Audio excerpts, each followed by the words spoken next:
Good morning dear students. आज के अपने हाइड्रोलिक्स एंड न्यूमेटिक्स के लेक्चर में हम आपसे बात करेंगे कुछ परिभाषाओं के बारे में। इससे पहले वाले लेक्चर में भी हमने आपसे कुछ परिभाषाओं के बारे में ही बात की थी और परिभाषा ही चल रही थी। तो चलिए आइए आज हम बात करते हैं आपसे आपेक्षिक गुरुत्व या आपेक्षिक घनत्व के बारे में। इससे पहले हमने आपको घनत्व बताया, विशिष्ट भार बताया, आयतन बताया, ये सारी चीज़ें बताई। अब हम आपको बताएंगे आपेक्षिक गुरुत्व या आपेक्षिक घनत्व के बारे में। आपेक्षिक गुरुत्व या आपेक्षिक घनत्व होता क्या है? सबसे पहली बात तो ये आनी चाहिए, हमें पता होना चाहिए कि आपेक्षिक गुरुत्व आपेक्षिक घनत्व क्या होता है। तो ये चीज़ें जानने के लिए हमें सबसे पहले तो इसकी डेफिनेशन पे बात करनी चाहिए। तो आइए बहुत ही सिंपल शब्दों में मैं आपको बता देता हूँ। किसी द्रव का घनत्व और 4 डिग्री सेंटीग्रेड पर जल के घनत्व के अनुपात को उस द्रव का आपेक्षिक घनत्व कहते हैं। ठीक है, जैसे कि मैंने परिभाषा में भी लिखा है, किसी तरल के घनत्व तथा मानक द्रव के घनत्व के अनुपात को आपेक्षिक घनत्व कहते हैं। इसे कैपिटल एस से प्रदर्शित करते हैं। इसका कोई मात्रक नहीं होता। अब इसका मात्रक कोई क्यों नहीं होगा? आप लोगों को मैंने बताया था कि इसका मात्रक कोई क्यों नहीं होगा। देखिए, ऊपर भी घनत्व है और नीचे भी घनत्व है। ऊपर द्रव का घनत्व है, नीचे जल का घनत्व है, और घनत्व से घनत्व का मात्रक कट जाएगा, इसलिए आपेक्षिक घनत्व का कोई मात्रक नहीं होता। और आपेक्षिक घनत्व को हम आपेक्षिक गुरुत्व भी कहते हैं। इस बात को भी आप ध्यान रखिएगा।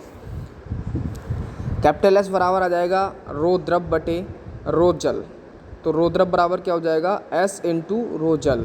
ठीक है, ये किसके लिए हुआ? द्रवों के लिए हुआ। अब गैसों के लिए अगर देखेंगे तो रो द्रव बराबर एस इंटू रो जल इंटू जी, गुरुत्व से मल्टीप्लाई हो जाएगी, तो वो किसके लिए मिल जाएगा? हमें गैसों के लिए मिल जाएगा।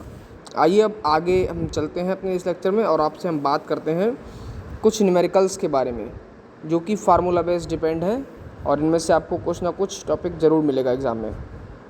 पहला न्यूमेरिकल हमारा है, किसी द्रव का आयतन 1 लीटर है और उसका भार 7 न्यूटन है, तो उस द्रव का आपेक्षिक भार, घनत्व व विशिष्ट घनत्व ज्ञात कीजिए। हमें 3 चीज़ें ज्ञात करनी है। पहली तो आपेक्षिक भार, दूसरा घनत्व और तीसरा विशिष्ट घनत्व।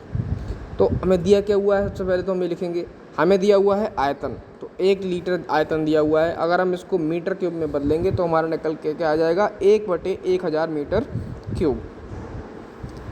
उसके बाद में हमें दिया हुआ है भार। भार कितना दिया हुआ है? 7 न्यूटन का। कैपिटल डब्ल्यू बराबर दिया हुआ है 7 न्यूटन। अब आपेक्षिक भार निकालना है। आपेक्षिक भार का फॉर्मूला क्या होता है? स्मॉल डब्ल्यू बराबर capital W upon capital V. ठीक है, तो कैपिटल डब्ल्यू पता है हमें, कैपिटल वी पता है हमें। ठीक है, इन दोनों का मान हम जब इसमें रखेंगे तो क्या मिल जाएगा? हमें आपेक्षिक भार मिल जाएगा 7/1/1000। तो ऊपर जाके 1000 से गुणा हो जाएगी तो क्या मिलेगा? स्मॉल डब्ल्यू का मान 7000 न्यूटन पर मीटर क्यूब। ठीक है, ये हमारा क्या हो गया? ये हमारा हो गया बात आपेक्षिक भार का।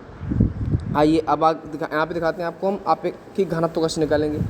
घनत्व का फार्मूला मैंने तो एक सिंपल आपको बताया है, रो इक्वल टू m/b, लेकिन हमें अभी यहाँ पे m नहीं पता है। ठीक है, m ना पता होने की वजह से हमने आपको एक दूसरा फार्मूला और बताया था कि small w equal to rho into जी।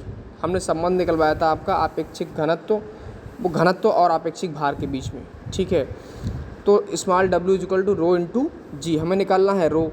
तो क्या हो जाएगा? स्मॉल w का मान पता है, जी का मान है पता ही है, तो रो बराबर हो जाएगा 7000/9.81। तो आंसर वहाँ से निकल के आएगा 713.55 किलोग्राम पर मीटर क्यूब। ये आपका घनत्व हो गया। चलिए अब इसके आगे बात करते हैं विशिष्ट घनत्व या विशिष्ट गुरुत्व की। वो कैसे निकलेगा? विशिष्ट गुरुत्व कैपिटल एस बराबर दिया हुआ है आपको द्रव का घनत्व बटे 4 डिग्री सेंटीग्रेड पर जल का घनत्व। ठीक है, द्रव का घनत्व आपने निकाल लिया है 713.55, और जल का घनत्व आपको पता ही है 1000 होता है। तो यहाँ से कैपिटल एस का मान आपको मिल जाएगा 0.71355। ठीक है, इसका कोई मात्रक नहीं होता है, इसलिए इसका कोई मात्रक नहीं लगेगा। चलिए आइए नेक्स्ट न्यूमेरिकल की बात करते हैं। न्यूमेरिकल नंबर सेकंड में दिया है, 1 लीटर पेट्रोल का विशिष्ट गुरुत्व 0.7 है। पेट्रोल का घनत्व, पेट्रोल का आपेक्षिक भार और भार ज्ञात कीजिए। ये 3 चीज़ें आपको ज्ञात करनी है। तो सबसे पहले जो दिया हुआ है डेटा हमें वो लिखना है। आपका दिया हुआ है आयतन, इसमें कैपिटल बी बराबर आपका 1/1000 मीटर क्यूब दिया हुआ है। ठीक है, कैपिटल एस दिया हुआ है आपको 0.7। उसके बाद आपको निकालना है पेट्रोल का घनत्व। पेट्रोल का घनत्व का फार्मूला होता है स्मॉल डब्ल्यू is equal to rho into g, ठीक है।